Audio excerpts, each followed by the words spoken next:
네, 저는 경기도 농업기술원에 근무하는 이원석입니다. 오늘 그 서울시 도시농업과 사회적 농업을 주제로 해서 발표를 하게 되었습니다. 아까 그 세션 전에 저는 경기도에서 근무하고 있는데 서울시 도시농업을 왜 발표하냐고 해서 직장을 옮기는 거냐 이렇게 물어보시는 분이 있으셔가지고 상당히 당혹스럽습니다. 오늘 제가 발표하는 거는 우리 대한민국의 이제 대표 도시 서울 아니겠습니까? 그래서 도시농업도 역시 서울시가 가장 많이 발전해 있고 그래서 서울시를 중심으로 해서 좀 이야기를 하고 그 다음에 연관지어서 또 사회적 농업까지 한번 이야기해 보도록 하겠습니다.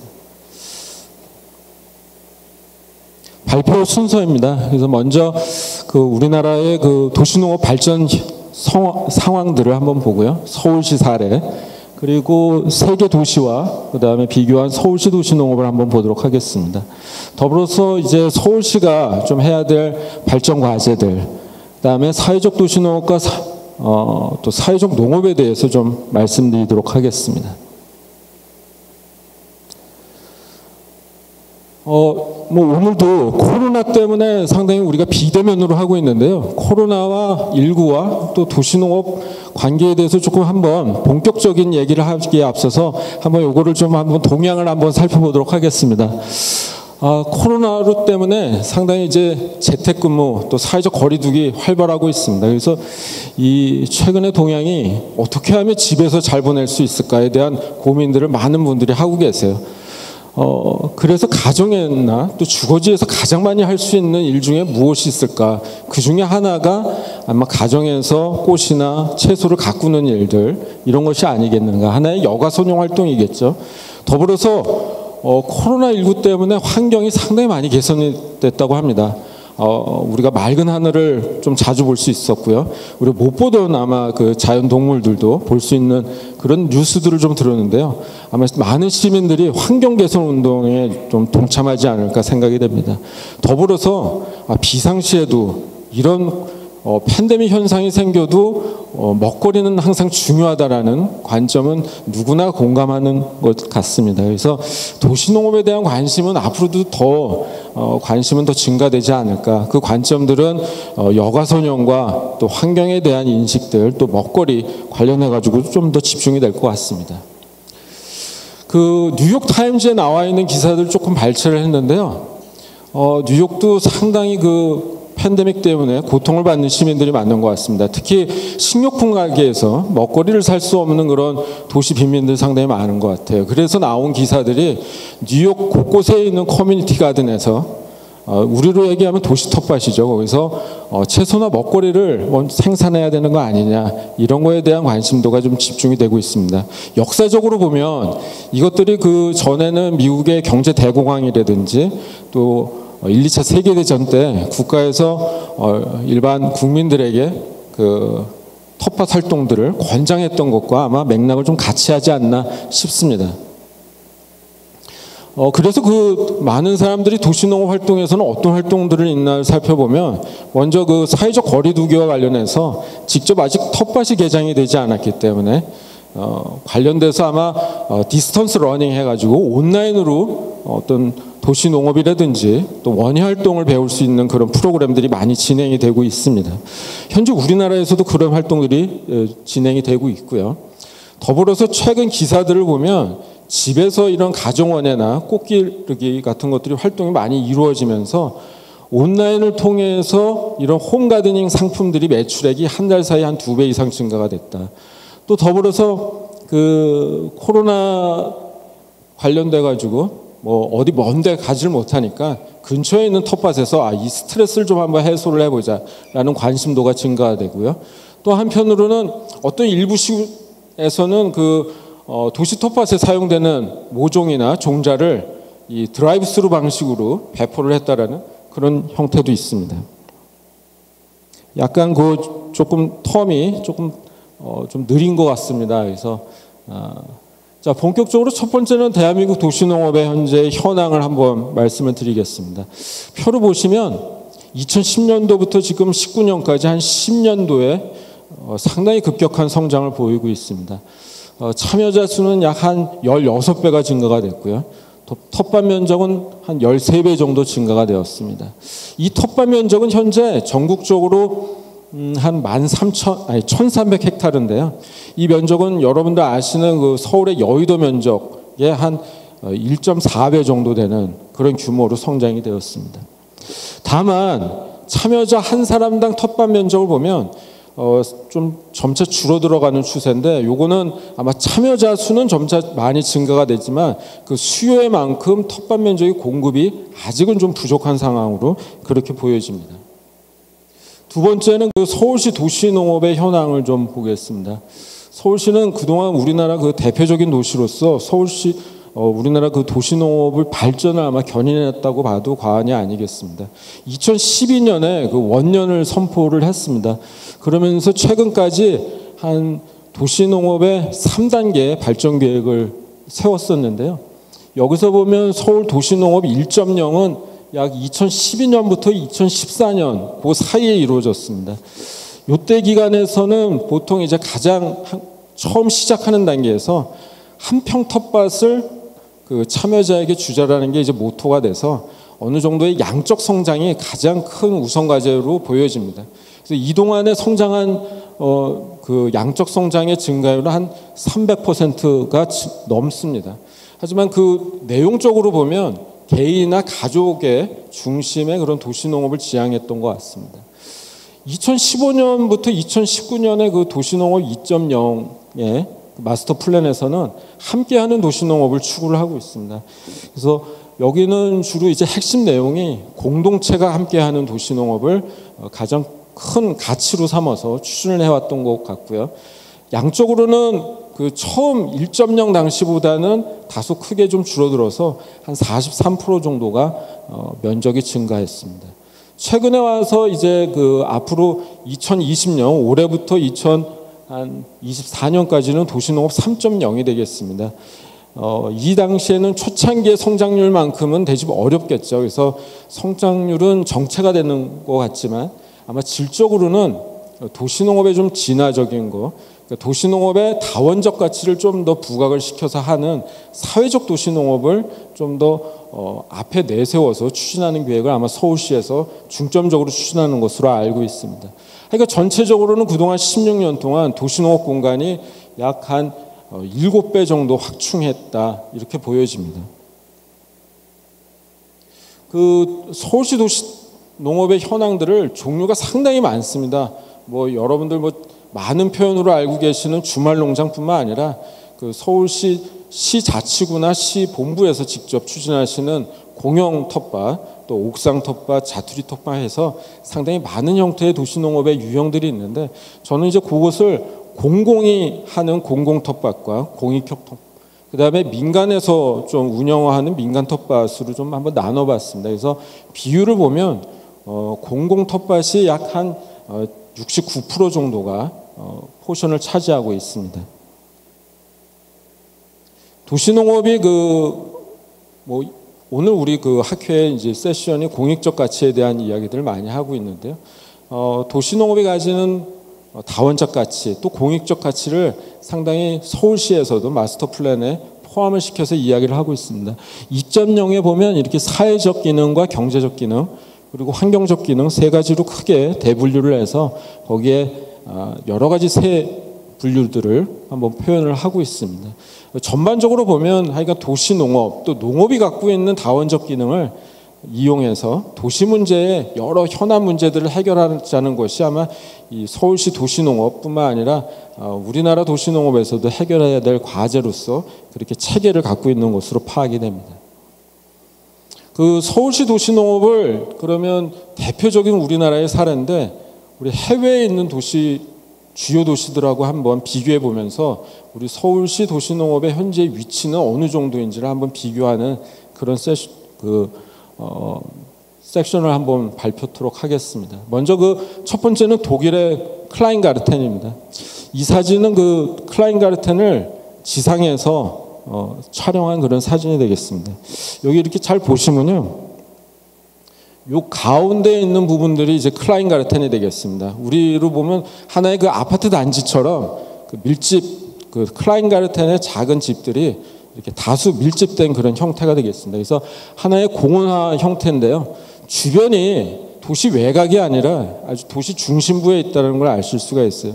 보면 여기 이제 뭐 도로가 있다든지 철도가 있고 주변에 상가와 주택지가 있습니다. 그래서 거의 대부분이 뭐 역세권이 될 수도 있고 아니면 주택 상가 인근이 될 수 있을 것 같습니다. 아마 대체로 아마 도시에서는 이런 어떤 공지라든지 녹지 공간이 있다고 보면 아마 주택 개발이라든지 다른 상업적인 용도로 아마 활용할 가능성이 높은데 굉장히 이런 것들을 잘 보존하고 있다는 게 특징이 되겠습니다.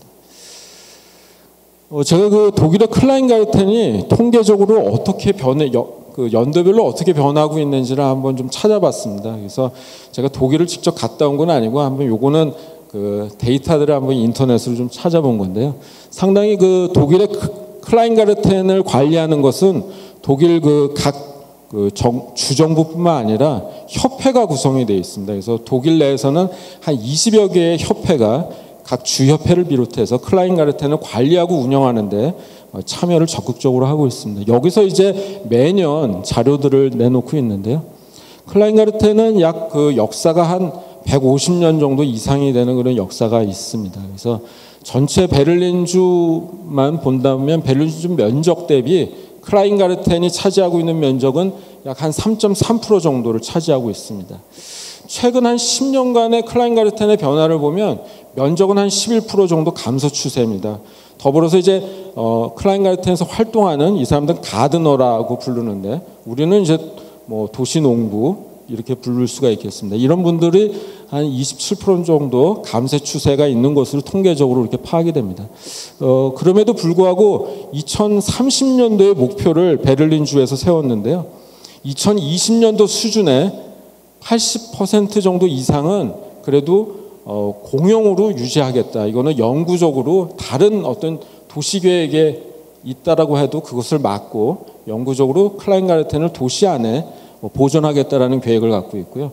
현재보다 9.6%는 더 증설하겠다라는 계획을 가지고 있습니다. 이런 활동들이 어떤 협회, 클라인가르텐 협회를 통해서 주정부와 협력하는 민간과 간이 협력해가지고 계속 유지 보존하는 그런 모습들을 갖추고 있습니다. 역시 그 클라인가르텐도 다원적 가치들을 자기네들이 나름대로 세워서 항상 이것들을 홍보하고 앞에 내세우고 있는 부분인데요. 여기에서도 경제적 가치라든지 생태 환경적 가치 그리고 사회적 가치들을 크게 세 가지로 분류해서 주장을 하고 있습니다. 특히 이제 경제적 가치는 여기서 생산되는 과일이나 채소 이런 부분들이 이 클라인가르텐을 임대하는 것으로부터도 더 많은 이익이 생긴다라는 부분이 있고요. 생태 환경적 가치는 그 다양한 채소나 꽃, 그다음에 식물들을 재배함으로써 일반 공원보다 한 30%가 더 많은 생태적 다양한 그런 생물들을 보유하고 있다는 것을 하나의 그 결과치로 홍보를 하고 있습니다. 뿐만 아니라 사회적 가치로서는 이 클라인가르텐에서 참여하고 있는 자원봉사자가 무려 한 10만여 명 정도 되고요. 그다음에 여기서 교육을 해주는 전문 컨설턴트들이 하나의 한 15,000명의 지식 나눔 활동들을 하고 있다고 합니다. 그래서 이런 부분들을 이제 사회적 가치로서 도시와 도시 안에서의 어떤 그 텃밭 농부들, 가드너가 되겠죠. 이런 분들하고의 교류들, 또 텃밭에 참여하지 않는 일반 시민들하고의 교류들, 그런 부분들을 상당히 많이 강조를 하고 있는 편입니다. 두 번째로는 일본 시민농원, 대표적인 도시농업의 하나의 유형입니다. 그래서 시민농원 사례를 보겠습니다. 그래서 이 사진은 일본에 한번 갔다 오신 분의 사진을 제가 좀 인용을 해봤습니다. 이 사진에 보면 이 위쪽이 클라인가르텐의 모습입니다. 여기 보면 양쪽에 주택가가 있는데요. 요 밑에는 어떤 것이 흐른다고 합니다. 흐르는 부분은 상당히 제가 물어보면 하천이나 상수도 같은 게 흐른다고 하는데 그건 아니고 여기 지하철이 지나가는 곳입니다. 그래서 지하철 위에 이제 복개가 돼서 그 위에 그 텃밭 시민농원을 조성한 형태입니다. 그러니까 도시 안에 어떤 도시 공간을 굉장히 잘 활용하고 도시계획적으로 텃밭을 늘려가는 그런 사례가 되겠습니다. 그 위에 이제 일본식으로 깔끔하게 통로는 데크를 치고 그 사이에 텃밭을 나눠가지고 활동하는 그런 시민농원의 모습이 돼서 한번 사진으로서 여러분들에게 소개시켜드리고 싶어서 한번 보여드리고자 합니다. 일본 시민농원도 약 한 3, 40년의 역사가 되겠습니다. 여기도 대체로 우리 그 베이비 부머 세대들과 유사한 그 단카이 세대들이 있는데 이 사람들의 어떤 은퇴 시기 그런 거와 맞물려서 귀촌이라든지 귀농에 대한 관심이 또 증가가 되고 그것들을 멀리 가서 하지 못하는 사람들이 도시근교에서 하려는 그런 욕구가 증가가 되면서 시민농원들이 상당히 폭발적으로 증가가 됐습니다. 아마 한 2007년 8년 이후에는 증가 추세가 급격하게 증가가 됐는데 최근에 와서는 다소 이제 좀 주춤한 그런 모습을 보이고 있습니다. 전체적으로 뭐 10년간의 변화들 보면 면적이 한 0.5% 정도 그렇게 감소 추세에 있습니다.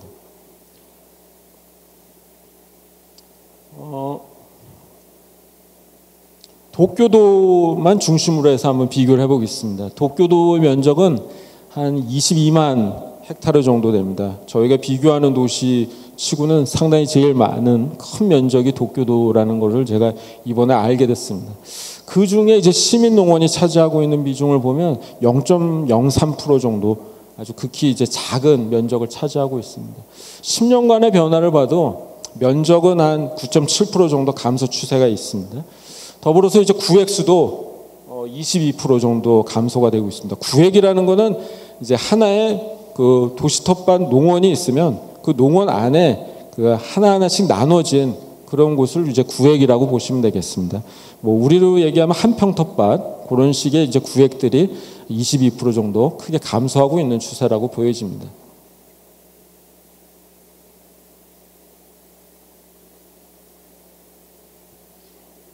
다음은 죄송합니다. 미국 독일 찍고 일본 갔다가 다시 미국으로 한번 여행을 가겠습니다. 요즘에 여행들을 아마 못 가시게 되는데 미국의 뉴욕이 되겠습니다. 그 미국 뉴욕의 커뮤니티 가든입니다. 커뮤니티 가든의 역사는 주로 뉴욕시에서 시작했던 역사들은 1970년대로 거슬러 올라갑니다. 그래서 아마 이때 재정 위기가 있었나 보더라고요. 저도 그때는 뭐 어렸을 때라서 정확하게 어떤 재정 위기인지 모르겠지만 최근의 재정 위기하고는 좀 다른 것 같아요. 그 금융위기 동안에 뉴욕시 안에 상당히 많은 공터들이 있었고 그 공터들을 일반 시민들이 그냥 빈 공터로 두지 않고 하나의 그린 환경, 그러니까 녹지 공간으로 활용하자라는 운동들이 시작이 됐는데 대표적으로 뭐 73년도에 그린 게릴라라는 활동들이 시작이 돼서 나중에 한 78년도에는 그린썸이라는 단체가 생겨났습니다. 그래서 이 그린썸이 뉴욕시에 있는 공원관리국의 지원을 받아서 뉴욕시에 있는 커뮤니티 가든, 그러니까 공공 섹터에서 운영하는 커뮤니티 가든을 운영하고 관리하는 그런 하나의 그 단체로서 지금까지 미국 커뮤니티 가든의 최대로 큰 단체로 활동을 하고 있는 단체입니다. 그래서 뉴욕시의 전체적인 면적은 한 7만 8천 헥타르 정도 되는데 그중에 커뮤니티 가든이 차지하는 면적은 0.0%로 여기도 상당히 이제 작은 면적입니다. 10년간의 변화를 보면 92년도부터는 상당히 한 그 845개소 뭐 이렇게 70개소 이렇게 운영이 되다가 2010년도에는 그게 푹 떨어집니다. 그래서 이런 것들은 이제 도시의 개발 계획과 관련돼 가지고 주택을 세운다든지 이런 계획, 그 다음에 이때 아마 뉴욕시가 민영화 사업들을 상당히 많이 했다고 합니다. 그래서 그땐 줄어들었다가 최근에 와서는 커뮤니티 가든의 어떤 붐이 일어났습니다. 미국이나 전 세계적으로 도시농업 붐이 아마 2010년도 이후에 일어나면서 현재는 좀 다소 증가가 됐습니다. 그래서 여기의 면적은 최근에 한 17% 증가가 되고요. 가든의 개소수도 한 32% 정도 그런 증가 추세를 보이고 있습니다. 앞서서 이제 4개 도시들을 좀 종합적으로 한번 비교를 해보면요. 이런 표와 같은데요. 먼저 이제 그 서울시에서 공식적으로 내놓는 그런 자료들에 보면 서울시의 도시농업 3.0 마스터 플랜에서 서울시 도시농업의 전체 면적은 한 202헥타르로 그렇게 추정을 하고 있습니다. 근데 이 안에 있는 자료들은 보통 우리가 일반적으로 얘기하는 주말농장, 그다음에 그 공영 텃밭 이런 거 외에도 뭐 옥상 텃밭이라든지 자투리 텃밭, 또 상자 텃밭, 상당히 많은 종류의 텃밭까지 다 합쳐지고 있습니다. 근데 뭐 다른 우리 그 뉴욕이나 도쿄, 그다음에 베를린에서는 뭐 거기에도 유사한 유형들이 상당히 많지만 이게 통계적으로 잡혀 있지 않습니다. 그래서 오늘 이 자리에서만큼은 서울의 도시 텃밭 중에 대표적인 것만 한번 비교의 대상으로 넣었습니다. 그래서 서울의 도시 텃밭의 대표적인 거는 아무래도 서울시와 자치구가 직접 만든 공영 도시 텃밭이 있고요. 그다음에 일부 농가들이나 아니면 민간인들이 운영하는 민영 주말 농장들이 있습니다. 그래서 요 두 가지만 해서 한번 비교를 해봤습니다. 역사적으로는 뭐 우리나라가 아까 그 서울시가 2012년을 원년으로 했기 때문에 2010년, 그다음에 베를린이 한 140년, 도쿄 30년, 뉴욕이 한 47년 이렇게 보여집니다. 그래서 역사적으로 짧은 시간 동안에 그 10년간 면적 증감률로 봤을 때는 서울시가 상당히 높게 한 150%의 그런 성장률을 보였고요. 베를린이나 그다음에 도쿄 이런 곳은 10%대의 감소율을 가지고 가고 있습니다. 반면 한 뉴욕은 약간 소폭의 그런 증가세를 가지고 있어서 서울이 얼마만큼 그렇게 도시농업의 성장을 위해서 노력을 해왔는지를 한번 반증해 볼 수 있는 그런 자료가 되겠습니다. 두 번째는 이제 그 참여자 수, 그리고 전체적인 텃밭 면적을 봐도 아마 그 베를린 다음으로 서울 도시농업이 상당히 크다라고 보여지고요. 이것을 아까 그 도시 전체 면적 대비 그 도시 텃밭 면적이 차지하는 비율을 한번 봤었을 때도 베를린에 의해서 두 번째로 아마 큰 포션을 차지하고 있습니다. 그래서 이런 것들이 전체 면적 대비 아마 그 서울시가 도시농업으로 노력한 하나의 그런 결과가 보여집니다. 다만 이제 참여자 1인당 텃밭 면적을 보면 다소 이제 다른 데에 비해서는 아직은 좀 적다, 그런 부분들이 이 자료에서 이제 보여지게 되겠습니다. 앞에서 이제 자료와 함께 제가 이제 나름대로 저는 이제 경기도에 근무하고 있지만 서울시 도시농업 어떤 부분에 있어서 조금 문제점이 있고 앞으로의 발전할 과제들은 무엇인지를 한번 제 나름대로 한번 좀 보고자 합니다. 제가 그 도시 텃밭 서울시의 자료를 좀 받아가지고요, 지도상에 조금 찍어봤는데요. 여기에 이제 그 세 가지 유형이 있습니다. 파란색 점은 공영 텃밭 농장, 그리고 그 빨간색 그 동그라미 점은 민영 주말 텃밭 농장, 그다음에 그 삼각형 녹색이 되겠습니다. 이 안에 중심을 이루는 부분들은 학교 텃밭이 되겠습니다. 대체적으로 학교 텃밭은 이제 전역에 골고루 이제 분포가 되고 있는 반면에 이런 파란 점이라든지 빨간 점들은 이제 외곽에 있습니다. 더불어 이 파란 점 부분들은 서울시가 요 바깥에 외곽이 이제 경기도인데 경기도라든지 인천이라든지 이런 부분에 서로 다 타지자체와 협력해서 공영 텃밭을 운영하는 그런 케이스도 있었습니다. 이번에 여기서는 자료에서는 좀 뺐는데요.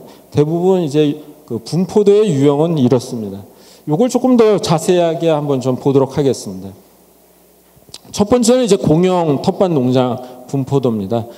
대체로 이제 그림에 보시다시피 이게 저 진한 색깔로 된 거는 텃밭 면적이 상당히 좀 진한 거, 흐린 색깔들은 없는 것으로 보시면 되겠습니다. 이 중에 외곽 쪽으로 해서 대부분 이제 그 농지라든지 아직은 그런 부분들이 공지가 많이 남아 있기 때문에 공영 텃밭 농장들이 여기에 위치해 있고, 다만 여기 한 강북구를 필요해서 한 7개 자치구는 아마 좀 없는 것으로 그렇게 표현이 되고 있습니다. 다음은 그 민영 주말 농장입니다. 여기는 조금 더 상황이 없는 시군들이 약 한 그 17개 자치구 정도가 주말 농장들이 없는 곳으로 이렇게 나타나고, 일부 이제 시군들은 외곽에 자치구죠. 송파구나 도봉구 이런 쪽은 상당히 밀집되게 도시 텃밭이 있는 곳으로 이렇게 보여집니다. 이런 부분들은 아마 그 서울시가 또 자치구가 그 공간 쪽 활용면에서 또 도시계획 쪽 활용면에서 가장 이제 그 적정 지역에 텃밭을 조성하는 경우도 있을 테고요. 또 일부 농가들이 여기 주말 농장으로 변형해서 운영하는 그런 케이스들도 있으리라고 짐작이 됩니다. 다음은 이제 학교 텃밭 분포도입니다. 학교 텃밭은 앞서 본 사례와는 좀 다르게 상당히 골고루 그 위치가 되고 있다는 걸 보여줍니다. 특이한 거는 여기 그 가장 중심에 있는 용산구 지역이 학교 텃밭이 상당히 제일 많은 그런 지역으로 이렇게 나타났습니다.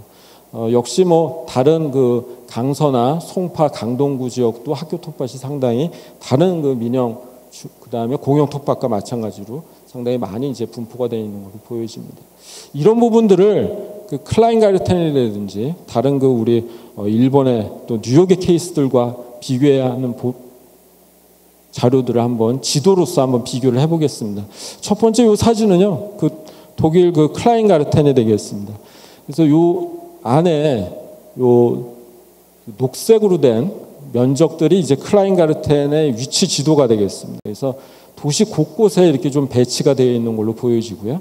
이런 중심지를 제외하고는 전반적으로 이제 그 도시 근교에 있다라는 걸 보여줄 수가 있겠습니다. 그래서 클라인가르텐에서 주장하는 게 있습니다. 자랑은 걸어서 그리고 자전거로 또는 대중교통을 이용해서 우리는 도시 텃밭 클라인가르텐에 간다. 이런 표현들을 많이 사용을 하고 있습니다. 다음은 이제 그 아파트의 거주 밀집 지역과 클라인가르텐이 어느 정도로 근접성이 있는지를 보여주는 지도가 되겠습니다. 여기 이제 적색, 빨간색으로 보이는 지역들이 아파트 단지라든지 그런 인구 밀집 지역이 되겠습니다. 그 인구 밀집 지역과 녹색으로 보이는 클라인가르텐의 위치들이 상당히 근처에 있다라는 걸 보여주는 그런 지도가 되겠습니다. 그래서 이런 부분들이 이제 독일 또 베를린 사람들이 주정부에서 얘기하는 그런 그 시민 접근성, 근접성이 좋고 또 환경적으로도 언제든지 찾아갈 수 있는 면, 그리고 클라인가르텐이 공원화가 돼서 일반 대중에게도 공개가 될 수 있다는 면의 강점들을 표현하는 그런 지도가 되겠습니다. 다음으로는 이제 그 일본의 도쿄도로 한번 비교를 하겠습니다. 뭐 일본이나 우리나라나 전체적인 면적은 적고 인구는 많이 밀집되어 있는 형태라서 도시농업의 형태도 아마 유사할 것이라고 생각이 되는데요. 이게 일본의 그 도쿄도의 지도입니다. 그래서 도쿄도는 구부하고 이쪽에 구부하고 시부하고 이렇게 나눠져 있습니다. 그래서 구부가 보통 이제 그 도심 지역이 되겠고요. 시부는 이제 외곽 지역으로 보시면 되겠어요. 그래서 구부 이제 도심 중심 지역에는 상당히 그 시민농원이 지금 거의 공동화 현상처럼 없다. 점차 외곽으로 갈수록 이제 좀 색깔이 진해지면서 시민농원의 비율이 많다라는 걸 보여지고요. 그 다음에 그 이동 면적에 따라 또 시민농원의 크기가 클수록 시민농원의 크기가 크다는 건 이제 보통 외곽에 있다라는 얘기인데요. 외곽으로 갈수록 뭐 자동차를 이용하는 비율이 상당히 높다. 그래서 시민농원을 갈 때 일반인들이 자동차를 갖고 가는 비율이 여기서 상당히 높아짐을 이렇게 알 수 있습니다. 그래서 도보나 자전거를 타고 가는 비율들은 도시 근접인 경우에 있어서는 상당히 적겠구나 이런 부분들을 파악할 수 있었습니다. 그 마지막으로 이제 뉴욕시의 지도입니다. 뉴욕시는 여러분 아시다시피 한 5개의 주로 이렇게 5개의 구역으로 나눠진다고 합니다. 그래서 여기가 이제 맨하탄이고 한데요. 대체로 요 녹색 점이 커뮤니티 가든이고요. 그 다음에 빨간색 점이 이제 스쿨 가든입니다. 그래서 여기도 상당히 그 집중적인 지역은 아마 몰려져 있고요. 그 다음에 좀 아마 이런 데는 그 상당히 이렇게 분산되게 형태가 나타나고 있습니다. 아마 이런 부분들은 도시계획의 과정 중에서 아마 빈 공터라든지 공유지들을 활용할 수 있는 그런 부분에서 이렇게 형태가 나타나지 않았을까 생각이 됩니다. 반면에 이제 뉴욕시는 이런 우리 서울시와 마찬가지로 계속 공유지라든지 빈 땅들을 찾아가는 그런 활동들을 계속 민간단체라든지 시민단체와 함께하고 그런 것들을 용역을 주면서 계속 찾아나가는 활동들을 하고 있는 것으로 제가 파악을 했습니다. 그래서 그 앞에서 보듯이 서울시 도시농업이 증가는 하고 있지만 대체로 도시 외곽에 있다는 부분들이 좀 단점이고 그런 것들을 메꿔주기 위해서는 학교 텃밭과 좀 연계성도 보여지고요. 또 옥상 텃밭을 좀 활용하는 점들, 그다음에 다양한 이제 그 공간들을 좀 새로운 공간들을 찾아내는 부분들이 필요하겠다라는 점이 아마 발전 과제 중에 반드시 좀 들어가야 되는 과제로 이제 보여집니다. 두 번째로는 이제 공간 확보 측면에서 좀 도시계획적 접근이 필요하다고 생각이 되고요. 앞으로는 그동안에는 급격한 성장을 했지만 이제는 그것을 어떻게 하면 유지하고 관리하는 차원이 필요하다고 생각합니다. 여기 그 대표적인 텃밭의 유형이 공영 텃밭과 민영 주말 농장 두 가지를 한번 보면요. 이게 그 2011년부터 19년까지 그 추세인데요. 점차적으로 공영 텃밭 농장은 한 거의 100% 정도 증가가 됐습니다. 그렇지만 최근에 와서는 이제 정체기를 겪고 있고, 다만 또 민영 주말 농자는 계속 좀 감소 추세를 가지고 있습니다. 그래서 이런 그 대표적인 그 도시 텃밭의 형태인 공영과 민영 주말 농장이 계속 좀 어느 정도 급격히 성장하기는 이제는 어렵겠지만 관리 유지하고 도시의 어떤 개발 계획에 대응해서 관리와 또 유지하는 방안들을 아마 모색을 해야 되는 게 아마 과제가 될 거라고 생각이 됩니다.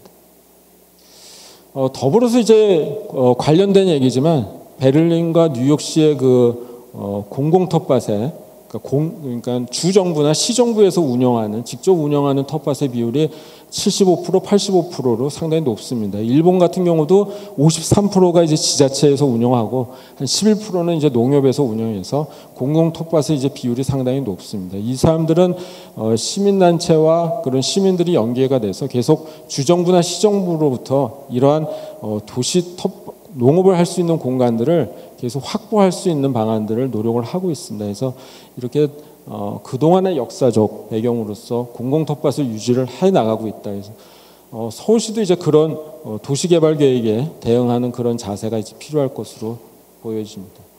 다음은 이제 그동안에 우리 그 도시 텃밭에 가보면 거의 채소 중심의 그런 농사 활동을 하고 있는 모습들이 많이 보여집니다. 최근에 와서 도시농업, 서울시 도시농업 3.0에서도 먹거리 중심의 그런 작물 위주에서 또 꽃이나 아니면 관상용 식물들을 재배를 많이 하겠다. 그런 계획들을 갖고 계시는데요. 독일의 클라인가르텐만 보더라도 이 사람들 자랑하는 것은 생물 다양성을 상당히 많이 자랑합니다. 그래서 그 도시 안의 공간에서 일반 도시 공원보다 30% 이상의 그런 다양한 생물종이 있다. 그리고 채소와 과수, 화해 이런 골고루 다양한 그런 품종들 또 그 생물종들이 있다라는 것들을 홍보 자료로 내세우고 있고요. 여기에는 그럼으로써 뭐 나비나 아니면 그런 그 동물들 또 아니면 곤충류들이 상당히 그 서식을 하고 있다라는 자료들을 클라인가르텐의 그런 다원적 가치의 하나로서 보여주고 있습니다.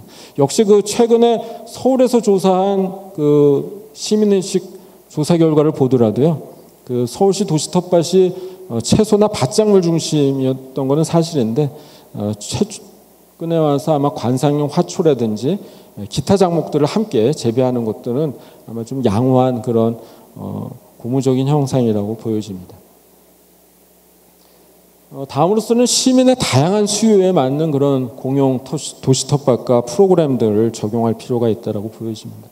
베를린 공공 도시농업의 형태에서 보면 아까 같은 그런 클라인가르텐 말고도 가드닝 학교라든지 다문화 가족들을 위한 텃밭들이 오래전부터 그렇게 운영이 되고 있었습니다. 더불어서 그 미국의 커뮤니티 가든에서도 그 일반적인 커뮤니티 가든 외에도 노인 복지 정원이라든지 또 정신건강과 재활 정원들이 별도로 있었고요. 경제적 목적, 즉 요즘 얘기하는 일자리를 마련해 주는 그런 커뮤니티 가든, 또 청소년들의 어떤 직업 훈련이라든지 또 경제 활동을 위한 그런 정원들이 그런 다양한 프로그램과 목적에 따라서 운영이 되고 있었습니다.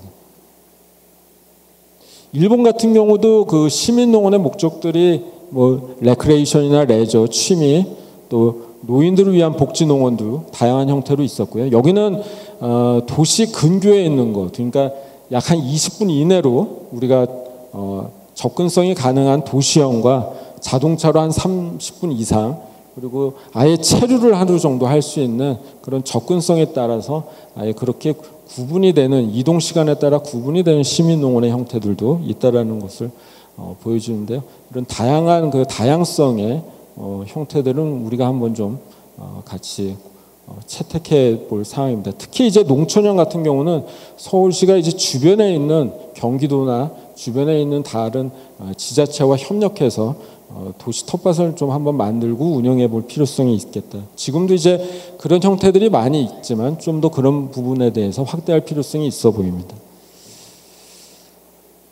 다음은 그 도시농업으로 인한 긍정적 효과를 좀 더 이렇게 개량화해가지고 보자라는 측면들이 있었습니다. 이것을 우리가 그 도시농업의 다원적 가치의 종류별로 한번 제가 정리를 해봤는데 상당히 그 많은 연구들이 진척이 됐지만 이 부분에 있어서는 조금 한 번씩들은 점검해 볼 필요성이 있는 연구 결과들도 상당히 많았던 것으로 보여집니다. 우선 교육적 효과에 관련된 그런 결과치들을 우리가 실험이나 여러 가지 시험을 통해서 측정한 정량적 효과들은 지금 표에 보시는 것과 같은 건데요. 뭐 청소년 인성 함양 효과라든지 또는 그 도시 농업 프로그램에 참여한 초등학생들의 언어 폭력성 저감 효과들 이런 것들은 아마 고고의 연구 결과로서 측정한 데이터들이 되겠습니다. 교육적 효과로 나타나는 그런 정량적 효과들이 가장 많은 논문들로 나타났었고요. 그 다음으로서는 이제 경제적 효과들이 상당히 많이 있었습니다. 뭐 농촌경제연구에서도 관련된 유사한 연구들을 진행을 했었고요. 그런 것들이 또 서울도시농업연구에도 발표가 된 바 있었고, 농촌진흥청에서도 학교 텃밭을 대상으로 해서 학교 텃밭을 조성을 했을 때의 경제적 효과들, 또 심지어는 뭐 공공 텃밭 주변에 있는 아파트 가격이 어느 정도 상승한다, 뭐 이런 연구의 결과들도 있었습니다. 뉴욕시 같은 경우도 미국의 논문들을 보니까 뉴욕 커뮤니티 가든 주변에 있는 뭐 부동산 가격 상승 효과 이런 것들을 하나의 그 경제적 가치의 효과로서 연구한 것도 있는데요. 이런 부분들은 한번 좀 더 좀 세심한 그런 조심하게 접근할 필요성도 있어 보입니다. 그러면서 좀 다양한 그 연구들이 좀 시도가 돼야 될 것 같다는 생각이 좀 보여집니다. 다음으로는 환경 생태적 효과 쪽에 관련된 연구가 되겠습니다. 그래서 몇몇 연구들은 뭐 이산화탄소 저감 효과들, 또 도시에서 식물 재배를 재배했었을 때의 열섬 현상의 저감 효과들, 또 생물학적 다양성이 한 몇 프로 정도 더 증가되는지 그런 부분에 대한 이제 정량적인 결과치들을 좀 찾아내려는 연구들이 좀 있었고요. 마지막으로는 그 사회적 효과 에서는 사회문화적 효과에서는 이제 텃밭 참여로서 하는 그 참여자들의 어떤 스트레스라든지 우울감 정도가 어느 정도로 감소가 되는지 완화가 되는지 그런 부분에 대한 부분들, 또 지역사회 도시농업 참여로 지역사회 어떤 봉사활동이 몇 프로가 증가가 되는지 이런 부분들에 대한 그 정량적 연구 결과들을 하는 다수의 연구들이 있었고, 그런 부분들을 제가 한번 좀 정리를 해봤는데, 여기에 대해서는 도시농업으로 인한 정량적 효과를 확실하게 나타내주는 효과들은 좀 찾기는 어렵지만 다양한 분야에서 도시농업의 다원적 가치를 좀 정량적으로 나타내줄 수 있는 다수의 시도들은 있었다 보여집니다. 앞으로 좀 더 좀 깊이 있는 연구들이 좀 필요하고요. 관련해서 그 도시농업이 최근에는 굉장히 좀 진화와 발전을 하고 있는데, 사회적 도시농업을 많이들 얘기를 하고 있습니다. 그래서 도시농업의 다원적 기능, 기본적으로 농업이 갖고 있는 기능이 있을 수 있을 텐데요. 여기서 이제 그런 기능들을 통해서 사회적 배려계층을 대상으로 해서 교육이나 또 치유, 재활, 그리고 또 고용 등 다양한 그런 서비스를 제공함으로써 공익적 도시농업의 형태를 가져가자라는 것이 사회적 도시농업을 주창하는 분들의 하나의 개념이 되겠습니다. 그래서 사회적 도시농업을 하는 사례에서는 이제 저희 경기도에서는 장애인이나 또 저소득 노인들을 대상으로 하는 도시 텃밭 조성과 거기에 관련된 이제 텃밭 프로그램을 도시농업 전문가들과 함께 운영한 사례들이 경기도에서 한 2년 전부터 진행이 좀 됐었습니다. 그다음에 서울시에서도 뭐 노숙인들 옥상 텃밭을 조성을 해서 노숙인들에게 재활과 자립을 좀 돕는 그런 사례들이 뭐 신문이나 이런 걸 통해서 제가 한번 확인을 할 수 있었습니다. 그래서 이런 부분들은 앞서 말씀드렸던 것 같이 도시농업이 가지고 있는 다양한 가치들을 좀 더 기본적으로 활용을 해서 거기에 역할을 좀 더 부여하고 거기에 지역사회의 어떤 우리의 어려운 환경에 처한 분들하고 함께 할 수 있는 부분인데요. 이 부분은 최근에 우리 정부 들어서 얘기하고 있는 사회적 농업하고도 아마 결을 같이 하는 것으로 그렇게 보여집니다. 그래서 사회적 농업의 개념이 농업의 다양한 기능과 역할들, 여기서 보여지는 사회적 환경적 그런 다양한 역할들을 기본 바탕으로 해서 여기에 자원은 농촌과 경관과 그다음에 농장을 그런 자원으로 해서 또 돌봄이나 치유, 교육, 고용 등의 활동 프로그램을 적용함으로써 사회적 취약계층들, 노인이나 장애인, 저소득층, 그다음에 농업 기반 없는 청년에 이르기까지 적용을 하는 그런 어떤 다기능적 그런 농업의 형태로 보여집니다. 그래서 이런 개념들이 현장에서 많이 지금 최근에 이루어지고 있고요. 결국에 이런 목표들은 포용과 사회 통합 등 사회적 가치를 좀 실현하는 것에 기본적인 목적을 두고 있습니다. 그런 대표적 사례들을 한번 보기에 앞서서 올해 농업정말 2020에도 나와 있는 자료들을 한번 인용을 해봤는데요.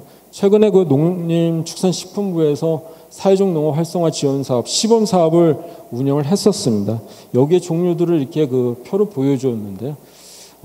크게 이제 일자리 제공형, 돌봄형, 교육형들이 있고 대상자들은 아마 노인이나 장애인 그리고 청소년, 그다음에 농촌에 이제 귀농하려고 하는 예비 청년 농업인들 이런 분들이 대상이 되어 있습니다. 다만 이제 이런 것들이 하나로서만 이렇게 국한되지는 않고 복합적으로 또 대상자나 적용하는 프로그램들이 복합적으로 나타나져 있는 것을 확인할 수 있었고요. 실제로 이제 대표적인 예 몇 가지만 한번 제가 추려보면 충남 홍성의 이제 행복농장 이런 부분들은 정신질환 장애인분들과 또 거기서 이제 귀농하시는 청년 농업인들 같이 연계해서 허브류 재배 등 치유 활동을 하고 있는 그런 케이스. 또 전남 영광의 여민동락 공동체는 마을 노인과 또 귀농인 중심으로 해서 일자리 제공 형태들. 또 강원도 횡성의 이런 언인의 텃밭은 여성 농업인 중심으로 해서 지역에 있는 청소년들에게 농사 활동들을 또 교육을 시켜주고 또 더불어서 이제 인문학과 같은 교육을 통해서 지역 청소년들이 이제 성장하는 그런 프로그램으로 이제 진행이 되고 있었습니다. 서울시도 마찬가지로 이제 유사한 사회적 농장이 있었던 것으로 파악이 됩니다. 대표적인 케이스가 이제 푸름의 스마트팜 서울농원이라는 것이 있었습니다. 이것은 이제 서울시립 장애인 직업재활기관이 푸르메 재단에게 위탁 운영을 맡겨준 사례인데요. 위치는 이제 경기도 남양주시에 위치를 하고 있습니다. 그래서 이제 경기도 인근에 있는 대표적인 서울농원의 하나의 케이스고요. 여기에서는 이제 발달장애인 청년 농부들이 즐겁게 일하고 또 자립하고 재활할 수 있는 그런 행복한 일터를 만들자라는 게 이제 모토가 됩니다. 그래서 농업과 치유의 결합을 통해서 장애인뿐만 아니라 비장애인도 같이 모두가 행복해지자 이런 것을 아마 모토로 하고 있습니다. 그래서 여기에 이런 유사한 비닐하우스를 하나의 이제 스마트팜 형태로 운영을 하면서 꽃이라든지 허브류들을 재배를 하고 있고요. 관련돼서 다양한 이제 체험 프로그램들을 운영을 함으로써 일반 시민이나 비장애인들이 체험을 하고 그 체험에 의한 이제 수익들로 운영을 하는 부분도 있고 아마 이제 다른 부분에 대한 수익도 있겠지만 이 부분적으로 이제 수익성이 나지 않는 부분에 있어서는 이런 체험 프로그램을 운영하고 있다. 이런 부분을 확인할 수가 있었습니다. 더불어서 이제 사회적 농업뿐만 아니라 이 치유 농업도 요즘에 최근에 법으로 제정이 됐습니다. 그래서 치유 농업은 사회적 농업 테두리 안에 조금 포함이 될 수도 있겠는데요. 특히 아까 우리 돌봄의 기능하고도 좀 유사할 수 있겠습니다. 그래서 유사하게 농업농촌 자원을 이용을 해서 치유 서비스와 결합된 그런 치유 농업이 지금 농촌진흥청을 중심으로 해서 이루어지고 있는데 여기에서도 마찬가지로 일반 대상자뿐만 아니라 도움이 필요한 대상자들도 함께 우리 치유 농업의 이제 대상자가 되고 있습니다.